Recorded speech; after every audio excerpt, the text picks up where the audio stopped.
A escola existe apenas para ensinar conteúdos, aplicar provas e preparar o aluno para conseguir um emprego? A resposta é não. Quando observamos a Lei de Diretrizes e Bases da Educação Nacional, a LDB, percebemos que a função da educação escolar é muito mais ampla. A própria legislação estabelece uma relação entre educação, desenvolvimento humano, cidadania, trabalho e participação na sociedade. E entender essa diferença é fundamental tanto para quem estuda pedagogia e licenciaturas, quanto para quem está se preparando para concursos, avaliações ou simplesmente quer compreender como a educação brasileira é organizada. A primeira coisa que precisamos entender é que educação e educação escolar não são exatamente a mesma coisa. A educação acontece durante toda a vida e em diferentes espaços. Uma criança aprende dentro da família, aprende na convivência com outras pessoas, aprende observando o comportamento da comunidade em que vive. Jovens e adultos aprendem no trabalho, nos movimentos sociais, nas organizações da sociedade civil, nas manifestações culturais e em inúmeras outras experiências. Tudo isso faz parte dos processos formativos. Portanto, educação é um conceito muito mais amplo do que escola. A LDB reconhece justamente isso ao estabelecer que a educação compreende os processos formativos desenvolvidos na vida familiar, na convivência humana, no trabalho, nas instituições de ensino e pesquisa, nos movimentos sociais, nas organizações da sociedade civil e nas manifestações culturais. Mas então, o que diferencia a educação escolar? A educação escolar é aquela disciplinada pela LDB e desenvolvida predominantemente por meio do ensino em instituições próprias. Ou seja, a escola possui uma organização intencional. Existem objetivos educacionais, currículo, professores, planejamento, avaliação, proposta pedagógica, carga horária e uma série de responsabilidades que fazem com que a educação escolar tenha características próprias.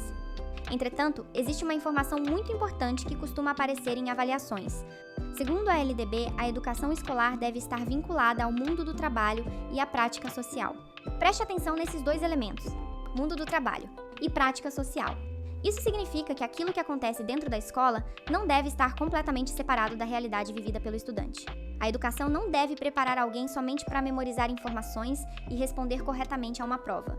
Ela precisa contribuir para que o estudante desenvolva conhecimentos, capacidades e formas de compreender a realidade que possam ser utilizadas em sua vida social e profissional.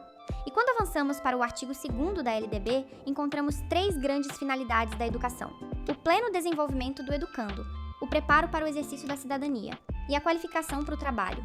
Esses 3 elementos precisam ser compreendidos em conjunto.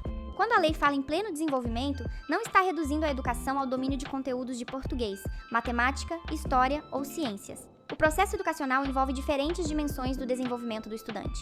Da mesma forma, preparar para a cidadania significa formar pessoas capazes de participar da vida em sociedade, compreender direitos e deveres, estabelecer relações sociais e participar das diferentes situações existentes em uma sociedade democrática. E a qualificação para o trabalho demonstra que a escola também possui relação com a vida profissional.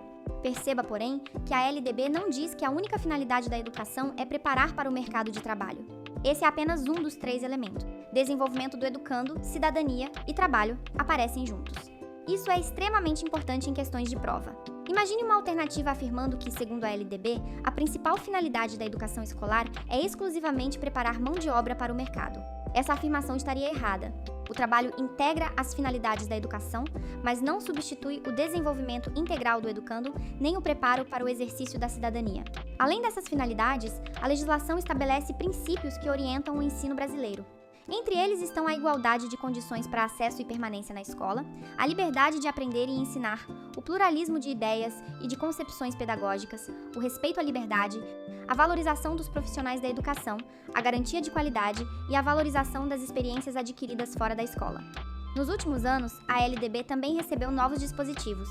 Hoje, por exemplo, encontramos entre seus princípios a garantia do direito à educação e à aprendizagem ao longo da vida, o respeito à diversidade humana, linguística, cultural e identitária das pessoas surdas, surdo-cegas e com deficiência auditiva e o direito de acesso a informações públicas sobre a gestão da educação.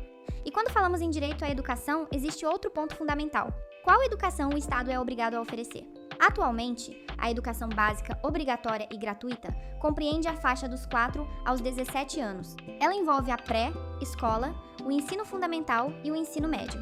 Isso significa que a obrigação não começa apenas no ensino fundamental. A partir dos 4 anos, os pais ou responsáveis possuem o dever de matricular a criança na educação básica e o poder público deve garantir a oferta correspondente. Mas atenção para uma diferença importante.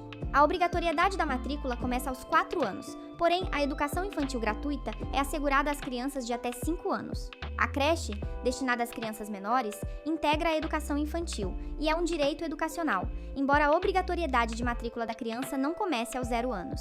Essa diferença entre direito de acesso e obrigatoriedade de matrícula pode aparecer em avaliações e merece atenção. A legislação também garante acesso público e gratuito ao ensino fundamental e ao ensino médio para aqueles que não conseguiram concluir, na idade considerada própria. Portanto, completar 17 anos não significa perder o direito à educação básica.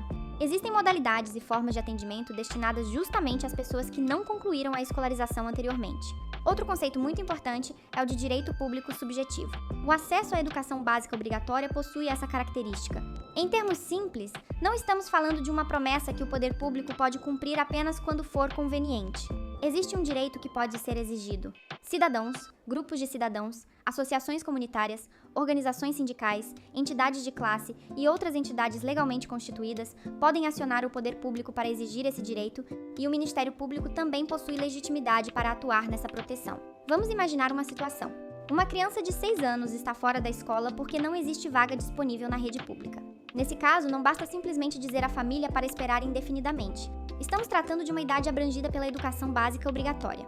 O acesso à educação é um direito que pode ser exigido, e a legislação determina ainda que toda criança, a partir do dia em que completa 4 anos, tenha assegurada vaga em escola pública de educação infantil ou de ensino fundamental próxima de sua residência, nos termos estabelecidos pela própria LDB. Mas a função atual da escola vai além de garantir matrícula.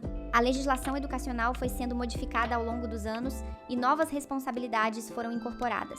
Hoje a LDB determina, por exemplo, a alfabetização plena e o desenvolvimento gradual da capacidade de leitura ao longo da educação básica. Também passou a prever a educação digital, incluindo conectividade adequada ao uso pedagógico e desenvolvimento de competências relacionadas ao letramento digital. E uma atualização mais recente passou a incluir entre os deveres do Estado a garantia de água potável e de infraestrutura física e sanitária adequada no ambiente escolar. Isso mostra algo importante. A LDB não é um documento congelado em 1996. A lei continua sendo modificada conforme surgem novas necessidades e novos desafios da educação brasileira. Também existem responsabilidades relacionadas à convivência e à proteção dos estudantes. Os estabelecimentos de ensino devem promover medidas de conscientização, prevenção e combate aos diferentes tipos de violência, especialmente ao bullying. Devem ainda estabelecer ações destinadas à promoção de uma cultura de paz. E aqui precisamos corrigir uma informação que aparece em muitos vídeos antigos sobre a LDB. A cultura de paz não é uma novidade de agora.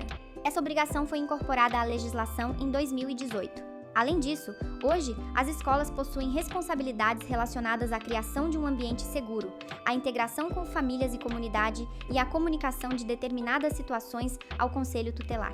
Uma alteração ocorrida em 2025 ampliou essa obrigação de comunicação, incluindo ocorrências e dados relativos a situações de violência envolvendo estudantes, especialmente casos de automutilação, tentativas de suicídio e suicídios consumados. Perceba como isso amplia a nossa compreensão sobre a função da escola. A escola ensina, mas também promove desenvolvimento, prepara para a cidadania, estabelece relações com o mundo do trabalho, garante direitos, constrói relações com as famílias e com a comunidade.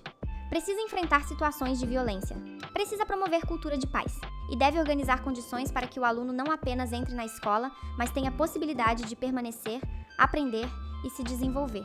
Por isso, quando alguém pergunta qual é a função da educação escolar segundo a LDB, reduzir a resposta a transmitir conhecimentos é insuficiente. A educação escolar possui uma função social. Ela participa da formação do indivíduo para a vida em sociedade e para o mundo do trabalho, ao mesmo tempo em que deve contribuir para seu pleno desenvolvimento. Agora vamos testar se você realmente entendeu. Considere a seguinte questão.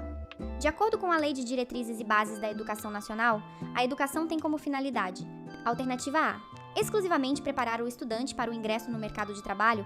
Alternativa B, priorizar a transmissão dos conteúdos curriculares necessários para a aprovação nas avaliações escolares. Alternativa C, promover o pleno desenvolvimento do educando, seu preparo para o exercício da cidadania e sua qualificação para o trabalho. Alternativa D, garantir apenas a formação intelectual do estudante, deixando sua formação social sob responsabilidade exclusiva da família. Alternativa E, preparar o estudante prioritariamente para o ensino superior. A resposta correta é a alternativa C. Pleno desenvolvimento do educando, preparo para o exercício da cidadania e qualificação para o trabalho. Guarde esses 3 elementos porque eles aparecem constantemente quando estudamos os princípios e as finalidades da educação na LDB. E guarde também esta diferença. Educação é um processo amplo, desenvolvido em diferentes espaços da vida social. Educação escolar é a educação organizada predominantemente por meio do ensino em instituições próprias e deve estar vinculada ao mundo do trabalho e à prática social. Se você entendeu essa diferença, já compreendeu uma das bases mais importantes para estudar a Lei de Diretrizes e Bases da Educação. E se você está cursando pedagogia, alguma licenciatura ou outra graduação e precisa de orientação e suporte durante sua jornada acadêmica, entre em contato com a equipe da Fábrica de Mestres pelo WhatsApp disponível na descrição. Continue estudando, porque compreender o conteúdo é sempre mais importante do que apenas decorar uma resposta.